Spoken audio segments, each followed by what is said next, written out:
Hi guys, thanks for joining me this evening on Robin Hood Diaries. Um, I know more about, or at least as much as anyone, about straight men. Now, you're going to have to bear with me with the pronouns and the political correctness. I have to tell this story as if it was yesterday. Those things didn't exist then. That's all we had to work with. So, sorry. Disclaimer, I guess. So, anyway, I don't know if I can use the word sex. I don't know if I can be bleeped out. So this will be a rogue episode if it never makes it online. Okay, why does Sean know as much about straight men as anyone, to include women, or most, or many? And that is because when I was married, I waited a lot of tables. I was, oh my God, I served, waiter again. This is an old term. I waited tables at a fancy Chinese restaurant on Sunset Plaza in West Hollywood called Chin Chin.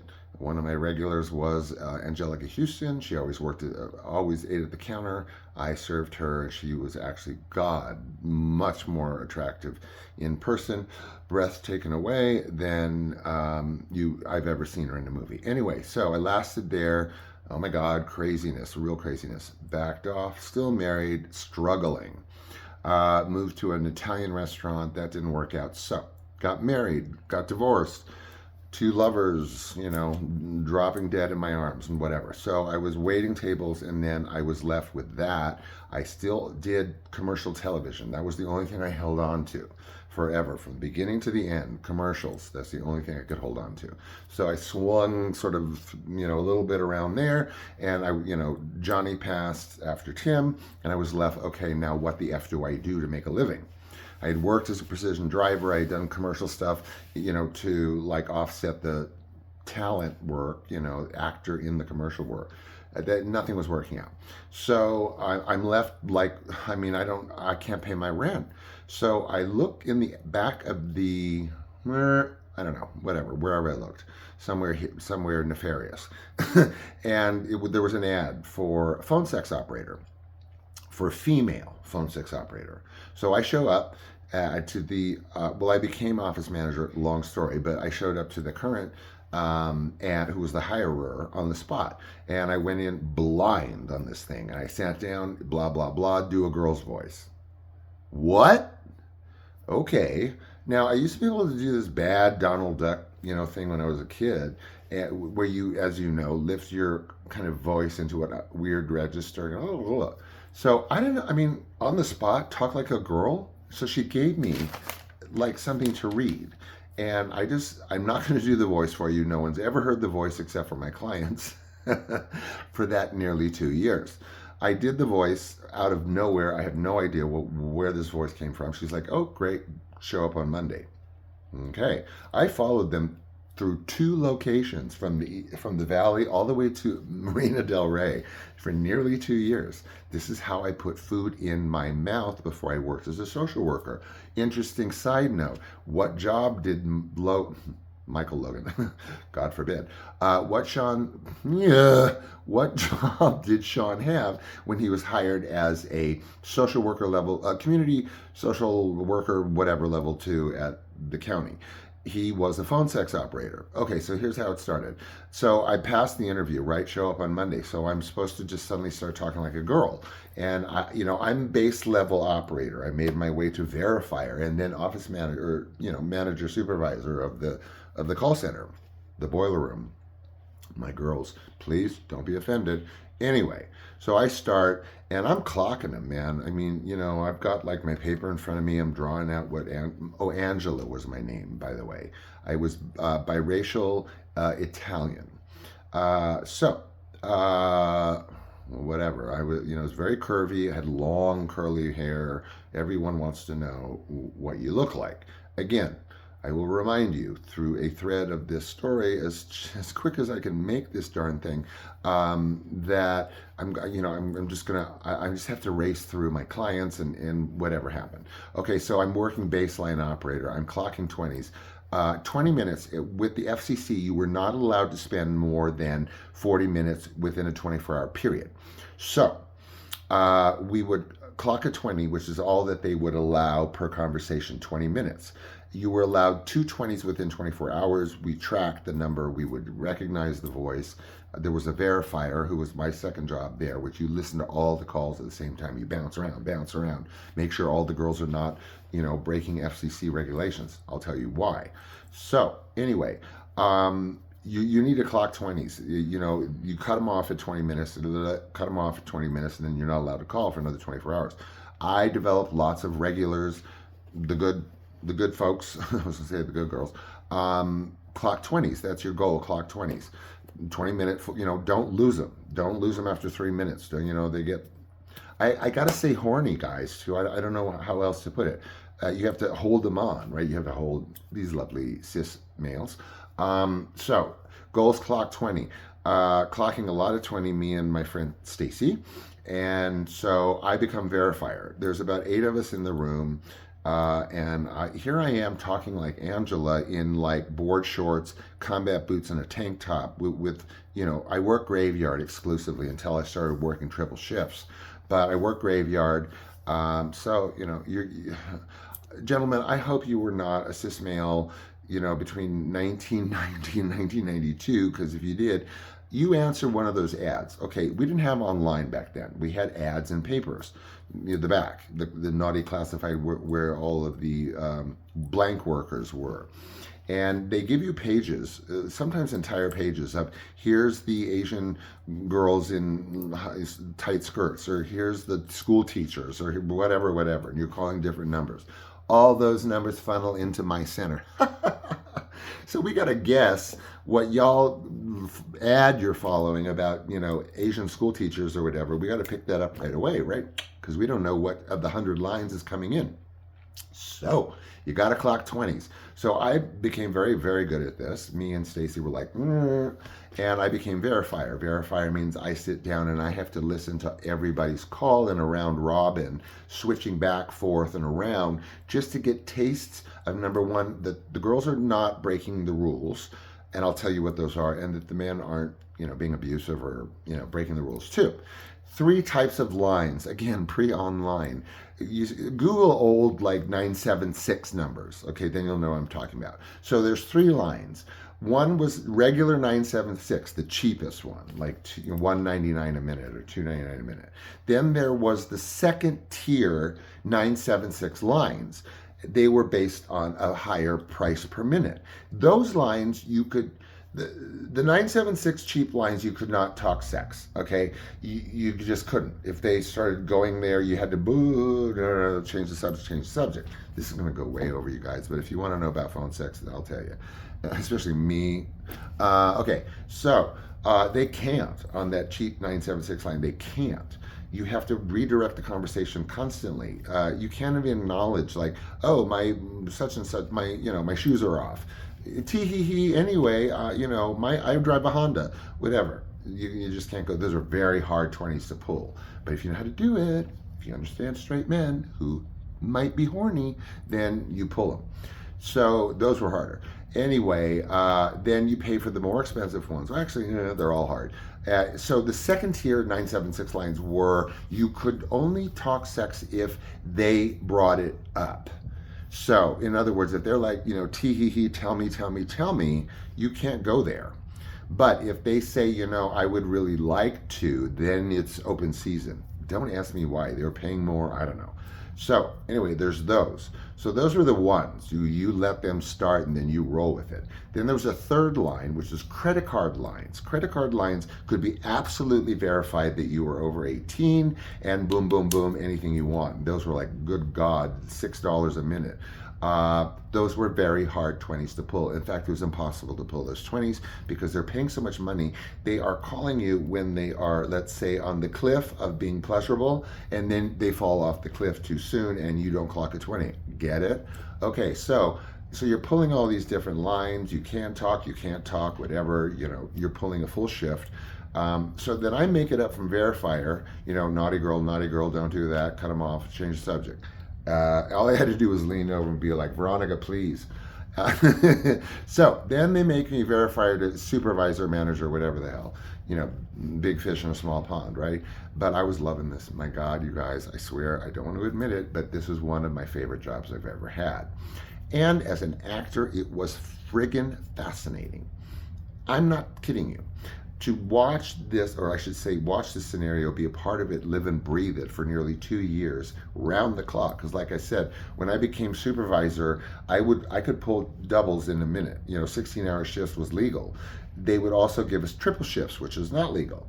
I could do literally like 24 hours of calls, take a break, do another 24 hours of calls. Why? We were making $11 an hour in 1992. That was insane money for then. Back then, I started $7 an hour. I was lucky to get it. So now I'm supervisor, right? So I'm hiring and firing, and I'm working calls because I'm the best. Me and Stacy clocking 20s, and then we get on the phone, boom, boom, boom, boom, boom. So I'm in charge of hiring and firing. And let me set that aside for a second because that's really funny. So the strategy behind pulling 20s was that you had to keep them on the line no matter what they were going for.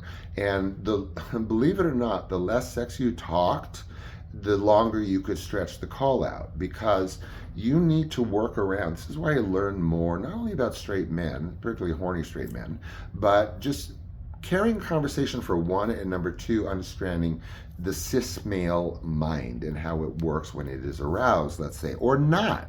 Because the hook is to get regulars, of which I had several. Because then you stretch those calls out to 20s, and because they want to talk to you. The other ones you have to switch into talking to you. Like, keep going back, string it along, keep going back. You throw them bones, you throw them a fish, a minnow, and then you reel them back in.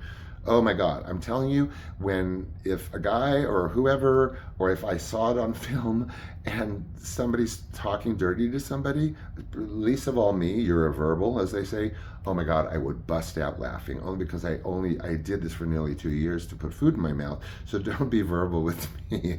Honey, I've heard it all. Wait till I tell you. I'm supervising, right? And so irregulars. So the regulars, the ones that are not regulars, you're in this like no man's land where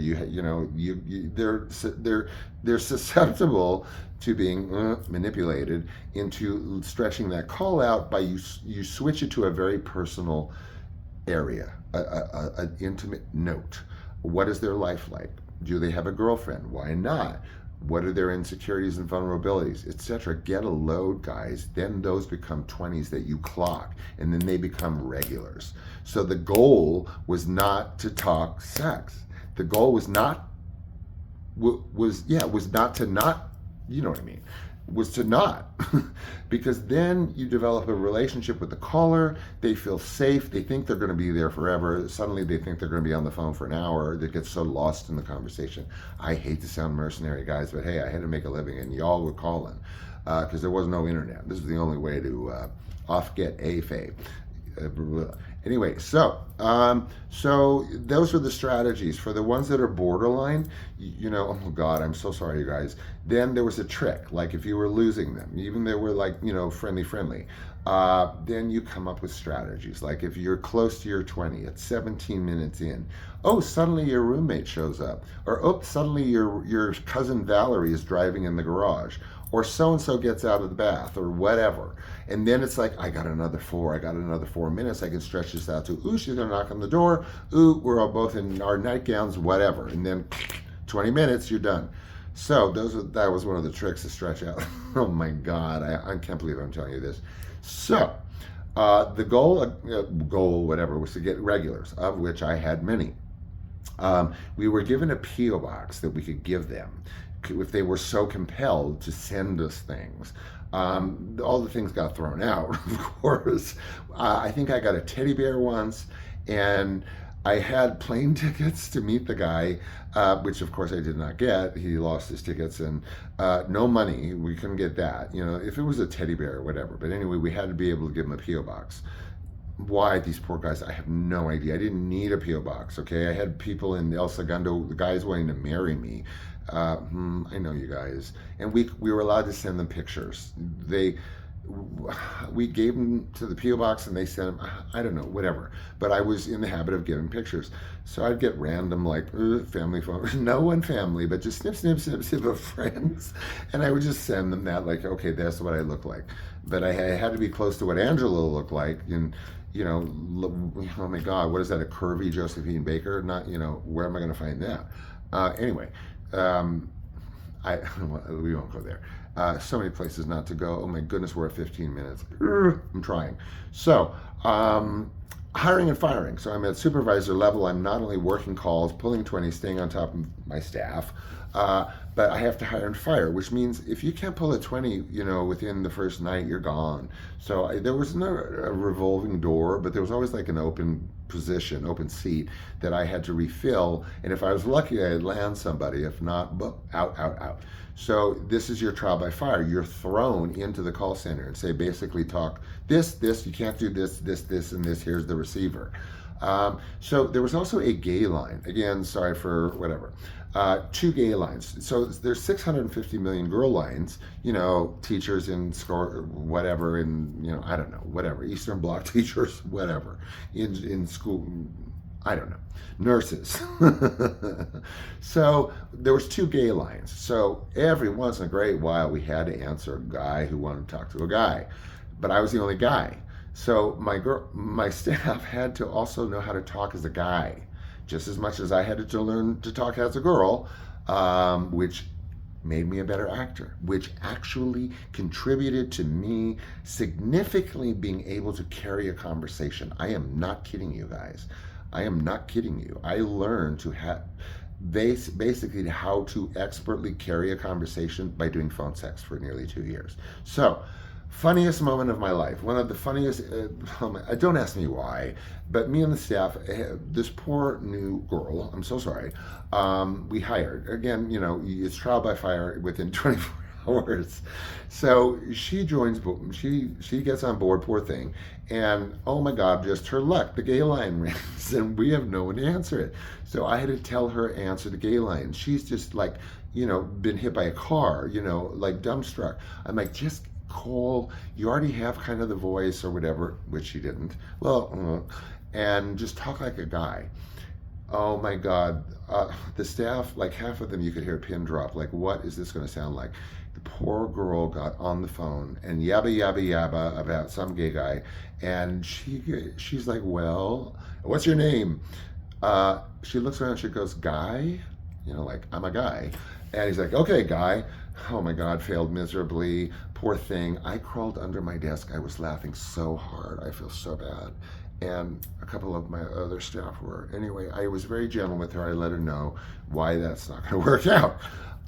So that was that line. She never made it to another line. Some people would run out screaming. I don't know, whatever.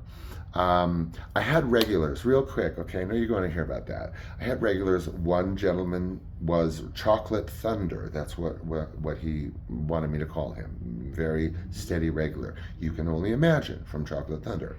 I had another regular. It was a sweet guy. I want to say kid. I was a kid. And he liked to be, I don't know if you're allowed to say like humiliated or shamed, or not shamed. That. And so he would eat dog food and like clean the shower, like, you know, manually. But he liked it. Another guy, you know, ice cubes in orifices, and I wouldn't do diapers. There was another that, you know, I stopped having as a regular. He wanted me to have, you know, glass things like in places and then stomp on those places. And another one wanted to run around in my hand like a miniature person while he did whatever he did. So fun stuff, very interesting. Learned a lot. Last day, a couple of us decided to quit. So I bring probably I don't know, a few of them with me. Last shift, we show up graveyard. I've been working triple shifts, whatever. Everyone gets to bring a bottle of vodka. We have a picnic in the call center and just get completely hammered and do a whole shift like that. Fun, hysterical, One of the best jobs I've ever had. I know that is going to sound so weird, you guys, but I'm sorry. I learned too much from that job and I had too much fun. And it paid $11 an hour in the early 90s before I met my husband. And I hated waiting tables, okay? Anyway, I hope that interests you. I know it's twisted and bizarre, but that was how I fed myself, and there's lots of other ways I fed myself, so we'll get into that at another time. Thanks for joining me, and don't do anything I wouldn't do. That says a lot. Bye.